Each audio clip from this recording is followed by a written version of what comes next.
साजिश money laundering की हो तभी पीएमएलए केस बनेगा। ये सख्त टिप्पणी सुप्रीम कोर्ट ने ईडी की शक्तियों को बरकरार रखने के फैसले के खिलाफ दाखिल रिव्यू पिटीशन की सुनवाई के दौरान दी। मामले में सुनवाई करते हुए सुप्रीम कोर्ट का कहना था, ईडी आपराधिक साजिश की धारा 120B का इस्तेमाल कर पीएमएलए का केस तब तक नहीं बना सकती जब तक कि साजिश मनी लॉन्ड्रिंग से संबंधित न हो। आपको बता दें कि सुप्रीम कोर्ट ने पिछले साल पीएमएलए कानून को वैध करार दिया था। इसके तहत ईडी को अधिकार है कि वो संपत्ति को अटैच कर सके, आरोपी की गिरफ्तारी कर सके और सर्च कर सके और अवैध संपत्ति को सीज कर सके।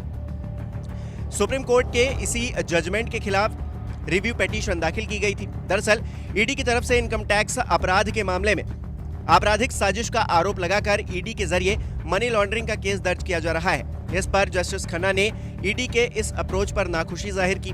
इस दौरान जस्टिस संजीव खन्ना ने मौखिक टिप्पणी के दौरान कहा, ईडी आईपीसी की धारा 120B का इस्तेमाल करके आरोपी पर prevention of money laundering act यानी कि पीएमएलए केस नहीं कर सकती। अगर साजिश का आरोप मनी लॉन्ड्रिंग से संबंधित हो, पीएमएलए के तहत अगर संपत्ति कुर्क हुई और बैंक अकाउंट फ्रीज किया गया तो बिजनेसमैन खत्म होंगे। इस तरह के कठोर प्रावधान नहीं हो सकते हैं। उधर सुप्रीम कोर्ट में याचिकाकर्ता की तरफ से सीनियर वकील कपिल सिब्बल ने दलील पेश की। सुनवाई के दौरान सिब्बल और अभिषेक मनु सिंघवी की ओर से दलील दी गई। ईडी के इनकम टैक्स से संबंधित मामले में पीएमएलए केस दर्ज किया जा रहा है। इसमें आईपीसी की धारा 120B का इस्तेमाल हो रहा है। जब तक कि पीएमएलए के तहत अपराध न हुआ हो तब तक आपराधिक साजिश का आरोप लगाकर पीएमएलए का केस नहीं हो सकता है। पीएमएलए कानून इस मंशा से बनाया गया है कि सीमा पार के संगठित अपराध को रोका जाए और नारकोटिक्स सिंडिकेट को रोका जाए, लेकिन एजेंसी साधारण अपराध में इसका इस्तेमाल कर रही है। विनायक कन्वेंशन के तहत ड्रग्स ट्रैफिकिंग और संगठित अपराध को रोकने के लिए इस कानून को बनाया गया था। ये गंभीर मामला है। कपिल सिब्बल की ओर से भी दलील दी गई कि इस कानून के कारण नागरिक प्रभावित हो रहे हैं। इस केस में हम नहीं जा सकते हैं। इस मामले को लार्जर बेंच को विचार करना चाहिए।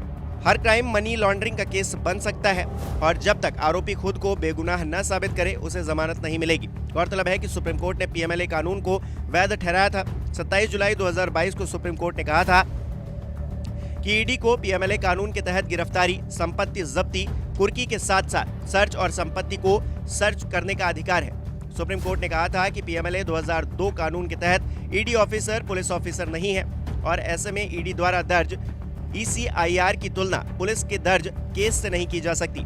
अदालत में रिव्यू अर्जी दाखिल कर 27 जुलाई के फैसले को चुनौती दी गई और कहा गया कि जजमेंट को रिव्यू किया जाए। आपको बता दें कि रिव्यू पिटीशन पर आमतौर पर सुनवाई चैम्बर में होती है। मौजूदा मामले को ओपन कोर्ट में सुनवाई के लिए रेफर किया गया है।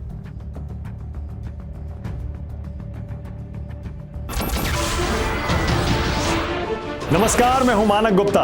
अगर आपको हमारा ये वीडियो पसंद आया हो तो इसे लाइक और शेयर जरूर करें और हाँ, हमें सब्सक्राइब और फॉलो करना ना भूलें ताकि आप देश और दुनिया की कोई खबर मिस ना करें। तो जुड़े रहिए हमारे साथ और देखते रहिए News 24।